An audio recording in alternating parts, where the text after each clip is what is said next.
আজকের নিবেদন হিমাদ্রিকিশোর দাশগুপ্তের লেখা নিব ভাঙ্গা কলম।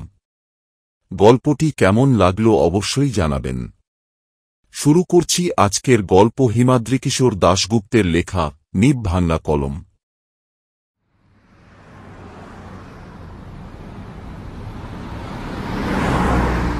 ভবতোষবাবু অফিস ফেরতা যখন পার্ক স্ট্রিটের কলমের দোকানটাতে গিয়ে পৌঁছলেন তখন সন্ধে নামবো করছে। দোকানের মালিক সুধাময় বাবু হেসে বললেন, আরে মশাই, আপনার এত দেরি হলো কেন আসতে? আজ আবার আমার একটা নেমন্তন্ন আছে বুঝেছেন, এখনই দোকান বন্ধ করতে যাচ্ছিলাম। রুমাল দিয়ে ঘাম মুছতে মুছতে ভবতোষবাবু বললেন, আর বলবেন না মশাই, আমার অফিসে এখন কাজের যা চাপ তাতে বেরোবার ফুরসতই নেই। সকাল 8টায় অফিসে ঢুকে সেই যে কলম নিয়ে বসলাম, তারপর মাথা তুললাম বেলা 5টায়, তারপর ছুটতে ছুটতে এখানে এলাম। সুধাময় বাবু রসিকতা করে বললেন, আপনার তো কলমের উপর বরাবরই প্রবল টান, আপনি তাই কিছুতেই কলম ছাড়তে চান না। মজা করে বললেও কথাটা মিথ্যে বলেননি তিনি। ভবতোষবাবুর এই একটাই শখ, কলম সংগ্রহ করা। নানা দেশে নানা ধরনের নামী কোম্পানির কলম আছে তাঁর সংগ্রহে। কলম কেনার জন্য তিনি কখনো অর্থের কার্পণ্য করেন না। এই তো মাসখানেক আগে এই দোকান থেকেই 25,000 টাকা দিয়ে বিদেশি ব্র্যান্ডের কলম কিনে নিয়ে গেছেন তিনি। নতুন কোনো কলম এলেই সুধাময়বাবু টেলিফোন করেন তাকে। ভবতোষ দোকানে এসে কলম পছন্দ হলে কিনে নিয়ে যান। দুদিন আগে সুধাময়বাবু টেলিফোন করেছিলেন তাকে, যে জন্য ভবতোষবাবুর আজ এখানে আসা। ভবতোষবাবু এরপর জানতে চাইলেন, দেখান নতুন কি এলো। সুধাময়বাবু হেসে বললেন, নতুন নয়, পুরনো পুরনো, দেখাচ্ছি। দোকান সংলগ্ন পেছনে একটা ঘর আছে, যেটা দোকানের স্টোর রুম। সেখানে ঢুকে কিছুক্ষণের মধ্যেই একটা কলমের বাক্স নিয়ে বেরিয়ে এলেন সুধাময়বাবু। দেখেই বোঝা যাচ্ছে বাক্সটা অনেক পুরনো। ভবতোষবাবুর সামনে বাক্সটা খুললেন সুধাময়বাবু। তার মধ্যে রাখা আছে একটা লাল রঙের পেট মোটা ফাউন্টেন পেন। কলমটা ভবতোষবাবুর হাতে তুলে দিয়ে সুধাময়বাবু বললেন, এই গায়ের লেখাটা পড়ে দেখুন একবার। লেখাটা পড়ে অবাক হয়ে গেলেন ভবতোষবাবু। পেনটার গায়ে খুদে হরফে লেখা বিখ্যাত এক কলম কোম্পানির নাম। তার সঙ্গে লেখা লন্ডন, ম্যানুফ্যাকচারিং ইয়ার 1900। অর্থাৎ কলমটার বয়স 100 বছরেরও বেশি। ভবতোষবাবু বিস্মিতভাবে প্রশ্ন করলেন, এ কলম আপনি পেলেন কোথায়? সুধাময়বাবু বললেন, ওই আমার গোডাউনটা পরিষ্কার করতে গিয়ে একটা পুরনো বাক্সের মধ্যেই কলমের বাক্সটা ছিল। আমাদের এই 3 পুরুষের কলমের দোকান বুঝেছেন, 100 বছরের পুরনো। একসময় সাহেব সুবরাও এখানে আসতেন কলম কিনতে বা কলম সারাতে। আমার ধারণা তেমনই কারো কলম এটা। ভবতোষবাবু বললেন, এ তো এখন অ্যান্টিক জিনিস মশাই, ক্লিপটা তো রূপোর মনে হচ্ছে। সুধাময়বাবু বললেন, অ্যান্টিক, কিন্তু কলমটা একবার খুলে দেখুন। কলমের ক্যাপটা খুলেই ভবতোষবাবু দেখতে পেলেন কলমের নিবটা ভাঙা। তিনি বলে উঠলেন, এ মা, নিব যে ভাঙা। সুধাময়বাবু বললেন, হ্যাঁ, ভাঙা। আমার ধারণা কেউ সে সময় কলমের নিবটা পাল্টাবার জন্য দোকানে কলমটা দিয়ে গেছিল, তারপর আর নিতে আসেনি। এই কথা বলার পর সুধাময়বাবু বললেন, তবে কলমটা ভাঙা হলেও এটার এখন অন্য মূল্য আছে বুঝেছেন।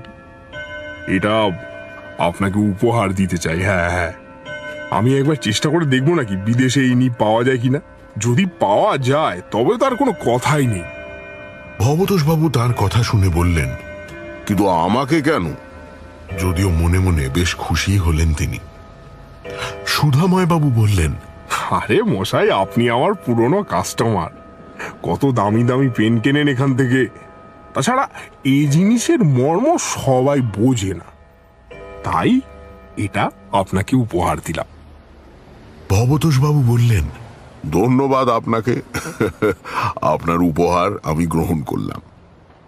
সুধময় বাবুর দোকান বন্ধ করার তাড়া আছে, তাই আর সময় নষ্ট না করে উপহারটা কাঁধের ব্যাগে পুরে ভবতোষ বাবু রাস্তায় নামলেন।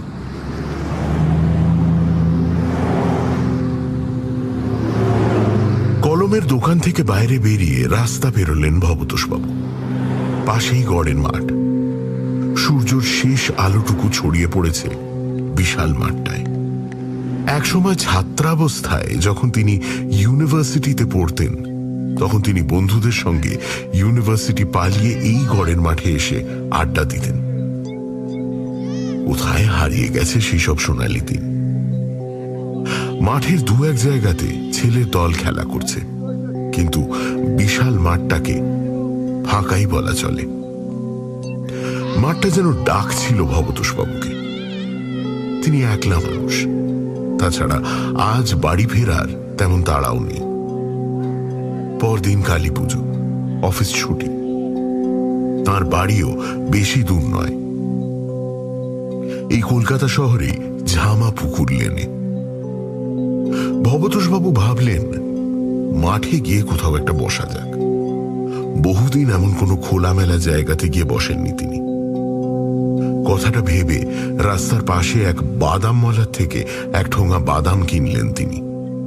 তারপর মাঠের ভেতর প্রবেশ করলেন। ভবতোষ বাবু হাঁটতে হাঁটতে এগোলেন মাঠের ভেতর দিকে। রাস্তার কোলাহল আস্তে আস্তে দূরে সরে যেতে লাগলো। মাঝ মাঠের এক পাশে যেখানে একটা বিরাট গাছ একলা দাঁড়িয়ে আছে, তার নিচে গিয়ে বসলেন তিনি। দুপাশের রাস্তার গাড়ি বা লোকজনের শব্দ কিছুই এ জায়গা পর্যন্ত পৌঁছয় না। গাছের তলায় বসে প্রথমে বাদাম খেতে লাগলেন ভবতোষ বাবু। সন্ধে নামবে, তিনি দেখলেন মাঠে যারা খেলছিল সেই ছেলের দল ব্যাট উইকেট গুটিয়ে এবার বাড়ি ফেরার পথ ধরল। ভবতোষ বাবুর মনে হল কলমটা আবার একবার দেখা যাক। কাঁধের ঝোলা ব্যাগ থেকে কলমের বাক্সটা বার করলেন তিনি। তারপর বাক্সটা খুলে কলমটা নিয়ে ঘুরিয়ে ফিরিয়ে দেখতে লাগলেন। তার ক্যাপটা খুলে ভাঙা নিবটা ভালো করে দেখতে দেখতে তিনি ভাবতে লাগলেন যে সুধাময় যদি এই নিবটা জোগাড় করে দিতে পারেন তবে বেশ হয়, আর যদি নাও পারেন তবুও জিনিসটা অমূল্য। দ্রুত অন্ধকার নামতে শুরু করেছে চারপাশে। রাস্তার দিকে বাতি স্তম্ভগুলো জ্বলে উঠতে শুরু করেছে। কালী পুজোর আগের দিন, আজ আবার ভূত চতুর্দশীর রাত। চাঁদ উঠবে না। বাড়ি ফিরে আজ আবার 14 প্রদীপ জ্বালাতে হবে। দূরে রাস্তার গায়ে আলোগুলো জ্বলে উঠতে দেখে কথাটা মনে পড়ল ভবতোষ বাবুর। এবার তবে তাকে উঠতে হবে। হঠাৎ কিছুটা তফাৎ থেকে একটা কণ্ঠস্বর কানে এলো তার। খাঁটি বিলাতি কলম। ভবতোষ বাবু তাকিয়ে দেখলেন কোত্থেকে যেন একজন এসে দাঁড়িয়েছেন তার কয়েক হাত দূরে। লোকটার পরনে ধুতির ওপর হাফ শার্ট, পায়ে চপ্পল। লোক না বলে তাকে যুবক বা ছেলেই বলা যায়। সম্ভবত কৈশোর পেরিয়ে সদ্য যৌবনে পদার্পণ করেছে সে। ছেলেটা এক দৃষ্টে তাকিয়ে আছে ভবতোষ বাবুর হাতের কলমের দিকে। তার ঠোঁটের কোণে যেন আবছা হাসির রেশ। তাকে দেখে ভদ্র ঘরের ছেলে বলেই মনে হয়, তবে আজকাল এই বয়সের ছেলেরা কেউ ধুতি পরে না। ভবতোষ বাবু নিজে বরাবর ধুতি পাঞ্জাবি পরেন, তাই ছেলেটার পোশাক দেখে ভালোই লাগলো তাঁর। ভবতোষ বাবুর বয়স 60-এর কাছে। ছেলেটা যেহেতু তার থেকে অনেক ছোট, তাই তাকে তিনি তুমি সম্বোধন করে মৃদু বিস্মিতভাবেই প্রশ্ন করলেন, কিভাবে বুঝলে এটা বিলিতি কলম? তুমি কলম চেনো? ছেলেটা জবাব দিল, না, সব কলম চিনি না, তবে এই কলমটা আমি দেখেছি। তুমি কি করো? কোথায় থাকো? এমন কলম কোথায় দেখেছ? ছেলেটা একটু ইতস্তত করে বলল, আমি ঢাকা বিশ্ববিদ্যালয়ের ছাত্র। কথাটা শুনেই ভবতোষবাবু বললেন, বেশ বেশ, কলকাতায় বেড়াতে এসেছো বুঝি? একসময় আমার পূর্বপুরুষরাও ঢাকায় থাকতেন। আমার জন্ম অবশ্যই কলকাতা শহরেই। এই কলম হডসন সাহেবের ছিল। হডসন সাহেব কে? কুমিল্লার সাব জজ সাহেব, ম্যাজিস্ট্রেট সাহেব। তার ওই কলম নিয়ে একটা গল্প আছে। কি গল্প? কৌতূহলী হয়ে জানতে চাইলেন ভবতোষবাবু। ছেলেটা বলল, শুনবেন? তবে একটু বসেই বলি, আমাকে এখানে থাকতে হবে, একজন আসবে এখানে। আজ থেকে প্রায় 100 বছর আগের ঘটনা। 1920 সন। ব্রিটিশ রাজশক্তি তখন নিপীড়ন চালাচ্ছে ভারতবর্ষের বুকে, আর ব্রিটিশ শাসনকে উৎখাত করার জন্য শুরু হয়েছে সশস্ত্র বিপ্লবী আন্দোলন। আর তাতে ঝাঁপিয়ে পড়ছে অবিভক্ত বাংলার যুব সমাজ। স্কুল কলেজ থেকে বেরিয়ে দেশ ও মাতৃকাকে পরাধীনতার গ্লানি থেকে মুক্ত করতে বিপ্লবী আন্দোলনে যোগ দিচ্ছে ছাত্ররা। তারা মারছে এবং মরছেও। 1908 সনে ফাঁসির দড়ি গলায় পড়েছেন ক্ষুদিরাম বসু। শহীদ হয়েছেন প্রফুল্ল চাকি, প্রফুল্ল চক্রবর্তী সহ চেনা অচেনা অনেকে। ব্রিটিশ পুলিশের ফাঁসির দড়ি বা বন্দুকের গুলি কিছুই দমাতে পারছে না বাংলার দামাল ছেলেদের, যেন দেশের জন্য শহীদ হওয়ার জন্যই জন্মেছে তারা। কলকাতার অনুশীলন সমিতির শাখা হিসেবে 1905 সালে ঢাকাতেও বিপ্লবী সংগঠন অনুশীলন সমিতি প্রতিষ্ঠিত হয়। ঢাকা বিশ্ববিদ্যালয়ের বহু ছাত্র যোগ দেয় তাতে। তেমনই এক ছাত্র ছিল মৃগাঙ্ক চাকলাদার। 16 বছর বয়স, বিশ্ববিদ্যালয়ের 2য় বর্ষের ছাত্র। ছেলেবেলায় তার বাবা মা মারা গেছিল, নিকটাত্মীয় বলতেও কেউ ছিল না। দূর সম্পর্কের এক মামার বাড়িতে কাজকর্ম করে দেবার বিনিময়ে থাকত সে। তারপর সে বিশ্ববিদ্যালয়ের হোস্টেলে উঠে এসেছিল।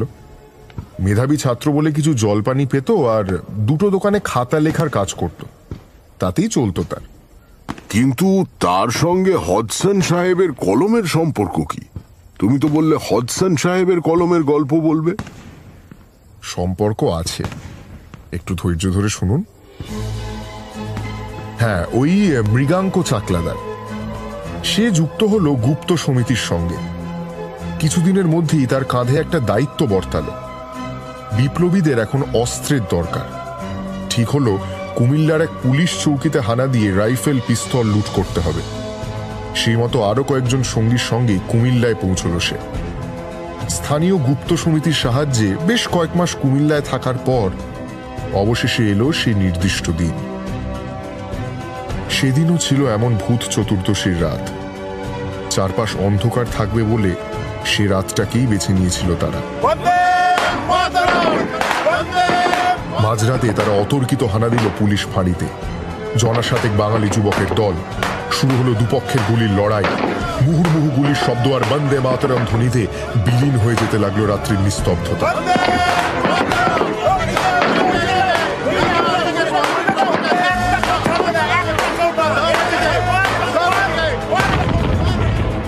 এই কথা বলে রাস্তার দিকে কি যেন দেখার চেষ্টা করে থামল ছেলেটা।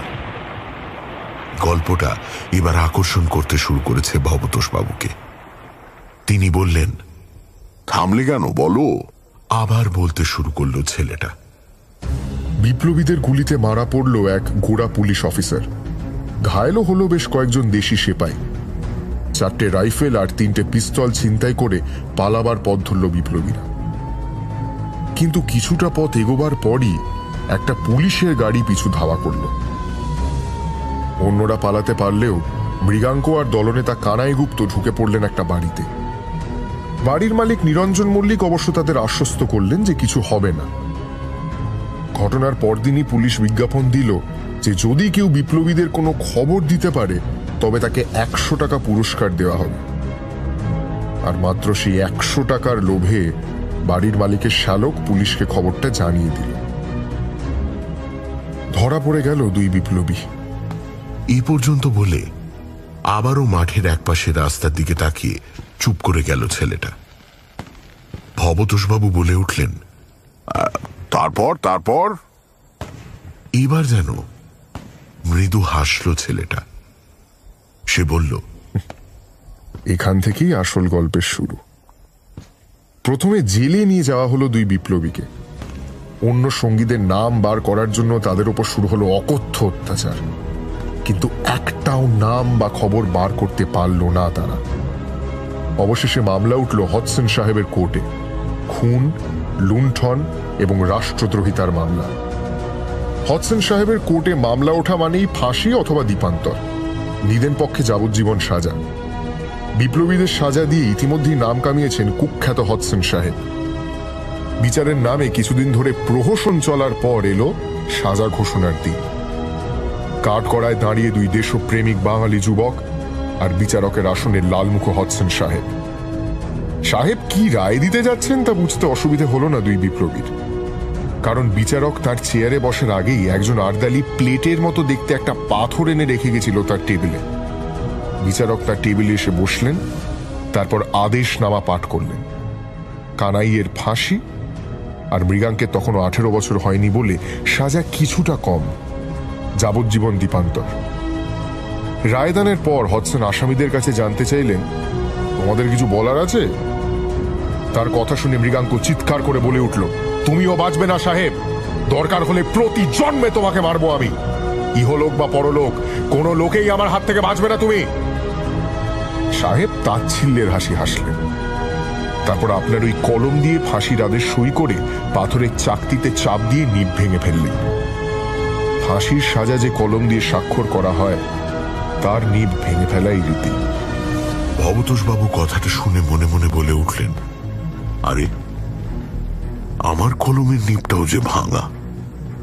ছেলেটা বলে চলল, দুই বিপ্লবীকে দুই জেলে স্থানান্তর করা হলো।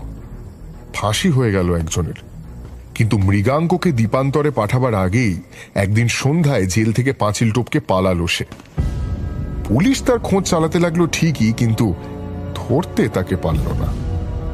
মৃগাঙ্ক পালিয়ে চলে এলো কলকাতায়, কিন্তু সে তার শপথের কথা ভুলল না, যেভাবেই হোক ওই হডসনকে শাস্তি দিতে হবে। এদিকে অন্য একটা ঘটনা ঘটেছিল। সাহেব তো কলমের নিব ভেঙে ফেললেন ঠিকই, কিন্তু তারপরই তার খেয়াল হলো এই কলম তো সরকারি কলম নয়, এটা তার স্ত্রীর দেওয়া উপহার। সে যদি কলমটা সাহেবের কাছে দেখতে চায় তবে তিনি বিপদে পড়বেন। বিড়ম্বনার থেকে বাঁচার জন্য তিনি তার এক আর্দালির হাত দিয়ে কলমটা নিব বদলাবার জন্য পাঠিয়ে দিলেন কলকাতার এক কলমের দোকানে। কিন্তু নিব না থাকায় দোকানদার কলমটা তাকে দোকানে রেখে যেতে বললেন এবং বললেন বিলেত থেকে নিব আসলে তিনি করে দেবেন। মাস তিনেক বাদে সাহেব ঠিক করলেন তিনি দুটো কাজে কলকাতা আসবেন। একটা তার সরকারি কাজ, আর দ্বিতীয় কাজটা হলো কলমের নিবটা যদি ঠিক হয়ে থাকে তবে তা ফেরত নিয়ে যাবেন তিনি। খবরটা তার এক আর্দালির মারফত পৌঁছে গেল বিপ্লবীদের কানে। তারা ব্যাপারটা জানিয়ে দিলেন মৃগাঙ্ককে। সাহেব কোন ট্রেনে আসছেন, কোথায় কোথায় যাবেন, এসব ব্যাপার। সাহেব ট্রেন থেকে নামতেই মৃগাঙ্ক অনুসরণ করলে তাকে। সাহেব প্রথমে লাট ভবনে ঢুকলেন, তারপর সেখানের কাজ ছেড়ে রাস্তা পেরিয়ে গড়ের মাঠে ঢুকলেন, কোনাকুনি মাঠ পেরিয়ে পার্ক স্ট্রিটের কলমের দোকানে যাওয়ার জন্য। আর ঠিক এই জায়গাতেই হডসন সাহেব আর মৃগাঙ্কর দেখা হল। সাহেব মৃগাঙ্ককে দেখতে পেয়েই বলে উঠলেন, you are under arrest Mriganka, তুমি ধরা দাও। সাহেবের সঙ্গে একজন দেহরক্ষী ছিল, সে ধরতে গেল তাকে, কিন্তু মৃগাঙ্ক তৈরি হয়েই ছিল। সে পিস্তল বার করে গুলি চালিয়ে দিল হডসন সাহেবের হৃৎপিণ্ড লক্ষ্য করে। তার নিব ভাঙা কলমটাই তার মৃত্যু ডেকে আনলো। কিন্তু দেহরক্ষীকে লক্ষ্য করে মৃগাঙ্ক বেশ কয়েকটা গুলি চালালো ঠিকই, কিন্তু তার লক্ষ্য ভ্রষ্ট হলো। সেই দেহরক্ষীর পাল্টা গুলিতে নিহত হলো বিপ্লবী মৃগাঙ্ক চাকলাদার। তার দেহটা পরবর্তীকালে কাউকে না জানিয়ে এই গড়ের মাঠেই পুঁতে দেওয়া হয়েছিল, ঠিক যেমন প্রফুল্ল চাকির ছিন্নমুণ্ড পুঁতে ফেলা হয়েছিল কলকাতার এক পার্কে। এই বলে থেমে গেল ছেলেটা। ভবতোষবাবু বিস্মিত হয়ে বলে উঠলেন, এত কথা তুমি জানলে কিভাবে? তুমি কি বলতে চাইছো আমার কলমটা?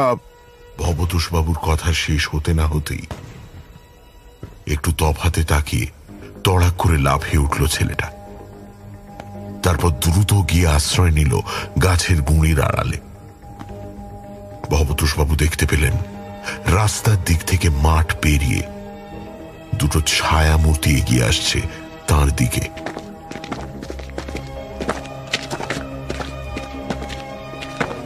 লোক দুজন ভবতোষবাবুর সামনে এসে দাঁড়ালো। অন্ধকারের মধ্যে ভবতোষবাবুর যা মনে হলো তাতে তাদের একজনের পরনে সাহেবী পোশাক, কোট, হ্যাট, আর তার সঙ্গীর পরনে পুলিশের পোশাক। সাহেবের পোশাক পরা লোকটা ভবতোষবাবুর উদ্দেশ্যে ভাঙা ভাঙা বাংলায় বলল, বাবু, স্ট্যান্ড আপ। উহা আমার কলম, উহা আমাকে ফিরাইয়া দাও। তার কথা শুনে ভবতোষবাবু বুঝতে পারলেন লোকটা সত্যি সাহেব।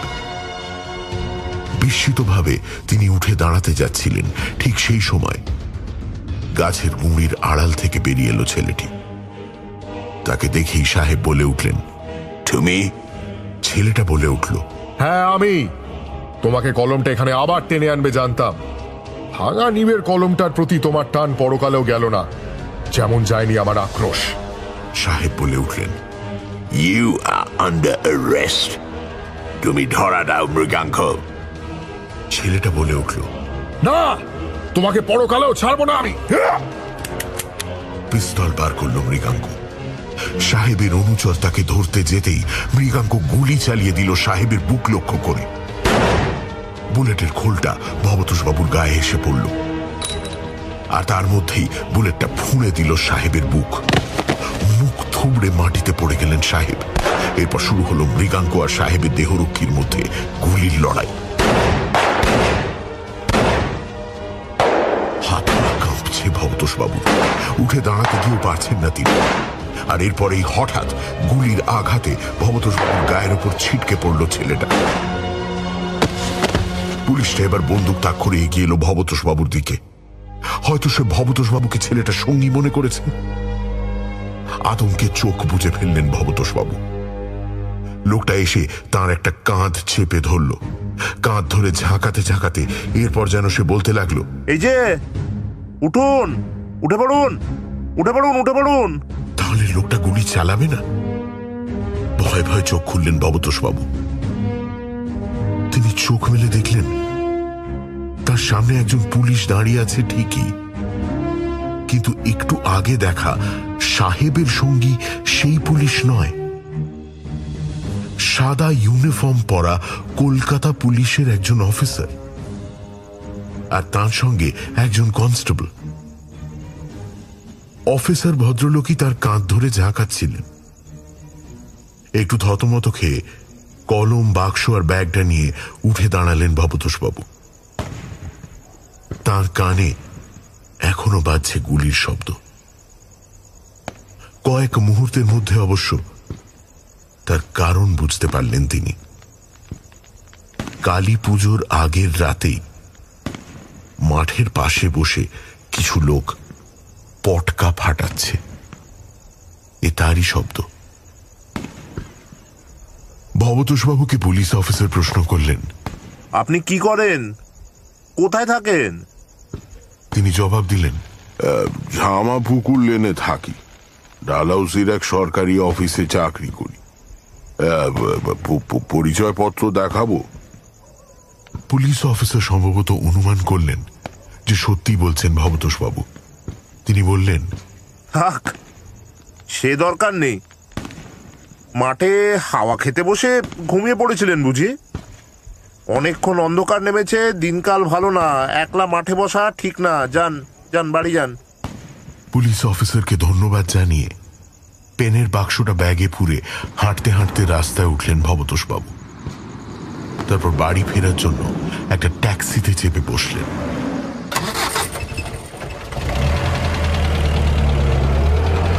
উজ্জ্বল আলোকময় কলকাতার রাস্তা। চারপাশে তাকিয়ে দেখতে দেখতে তিনি ভাবলেন তার দেখাটা নিশ্চয়ই স্বপ্ন ছিল। কোন একটা বইতে যেন তিনি পড়েছিলেন যে ফাঁসির সাজা ঘোষণার পর বিচারকরা আদেশে স্বাক্ষর করে কলমের নিবটা ভেঙে দেন। কলমের ভাঙা নিব দেখে তার অবচেতনে সেই কথাটাই মনে এসেছিল। অফিসে কদিন কাজের খুব চাপ, মাঠে বসে ক্লান্তিতে ঘুমিয়ে পড়েছিলেন তিনি। তারপর ভাঙা নিবের কলম নিয়ে স্বপ্ন দেখেছেন।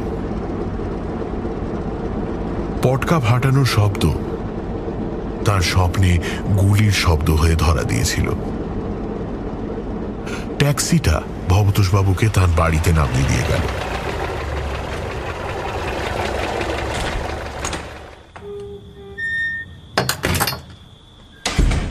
ঘরে ঢুকে আলো জ্বাললেন ভবতোষবাবু।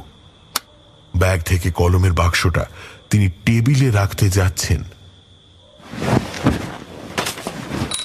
হঠাৎ ব্যাগ থেকে ঠক করে মেঝের ওপর কি যেন একটা গড়িয়ে পড়ল।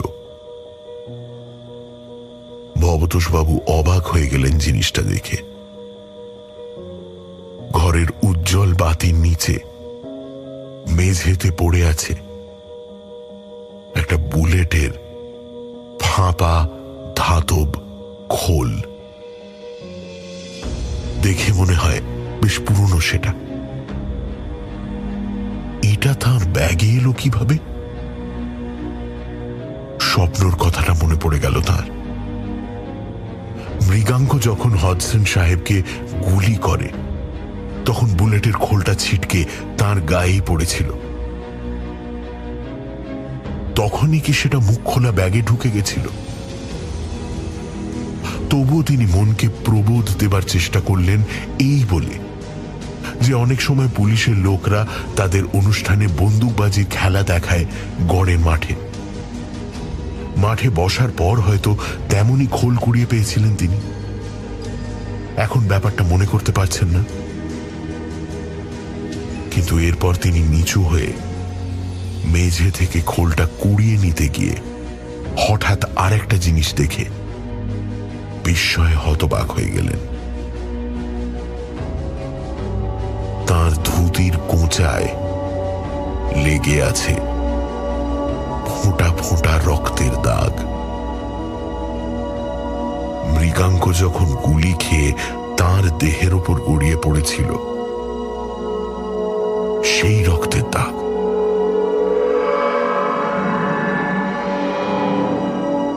খোলটা তুলে নিয়ে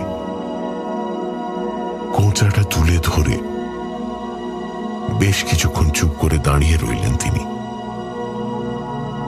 মনে মনে তিনি প্রণাম জানালেন সেই অমর শহীদের উদ্দেশ্যে। এই রক্তমাখা ধুতি আর বুলেটের খোলটা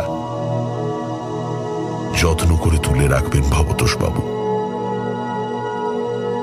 আর ভাঙা নিবের এই কলমটা তিনি ফেরত দিয়ে আসবেন দোকানে।